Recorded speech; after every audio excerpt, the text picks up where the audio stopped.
that was where the lockdown thing for me. I'm like, what? Yeah. I said that on the podcast with Daniel Blair recently. I said, I know this sport is don't make rules, man. Let us be free. That's our whole sport base, but it's like maybe some rules, like let's have the Holeshot device like 2 inches down.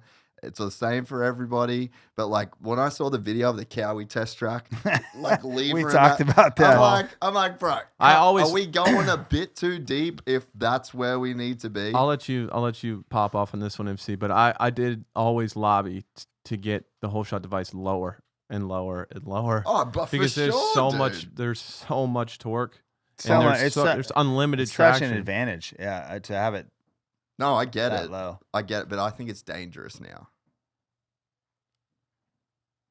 Well, I think that may be part of the reason Hayden went down. Got a bad start.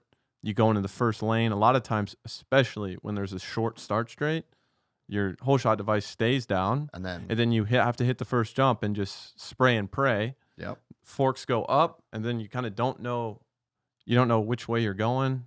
So And obviously, the deeper that it is in the stroke, the harder it is going to be for it to unlock. Yeah. Like all of this just makes like a lot of sense. okay, so I mean, anti-Holeshot device. Right When here. you can Not see, anti, just let's make a limit. I would be okay without it, but I think that if you did a 2 to 3 inch, like that much, Three A fingers. little bit. 3 fingers is all. whatever, yeah, three fingers.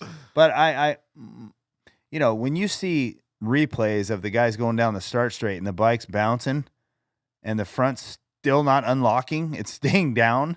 It's so f***ing tight. Yeah. That I mean, it becomes dangerous. Well, who was maybe you remember? There was somebody that did like half a lap, and With it stuck down. and it was stuck down, and it just wouldn't go back up. I'm like, dude, that is crazy. Like, I'm out on that. Well, here's a like on the technical side of things. Think about it. If your start device is locked down totally, it's rock hard, correct? Yeah. And you go to hit the brakes, you're gonna get like that You got front no- end yeah, swap. You have yeah. no feel. Yep. The only feel you're getting is the compression of the tire, maybe. Yep. And you have to be so really careful with the front brakes. If you have all the, if your Holeshot device unlocks a little, halfway down the straight, you dive into the corner, the bike changes, the weight bias changes. You got the tire, you got the suspension, you kind of got that whole thing going on, which we've seen some big start crashes in the last few years, really big ones. And I think it's probably, I would put it down to that. Well, and I think as well, just to like keep hammering the point home, now that we've got grates, there's no picking way the less right separation. way, and the privateer dude, I never understood the grates. No. Never understood it. No.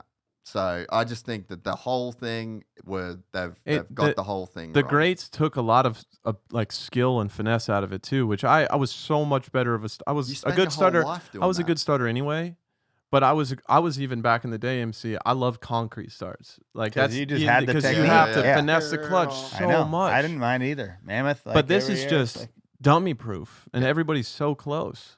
And you're getting no separation of the good Correct. guys that picked a good rut, that got a good qualifying. If you enjoyed this content, please like and subscribe. And to listen to the full 3-hour podcast, search Gypsy Tales in your favorite podcast platform or click the link in the description below. Gypsy Gang.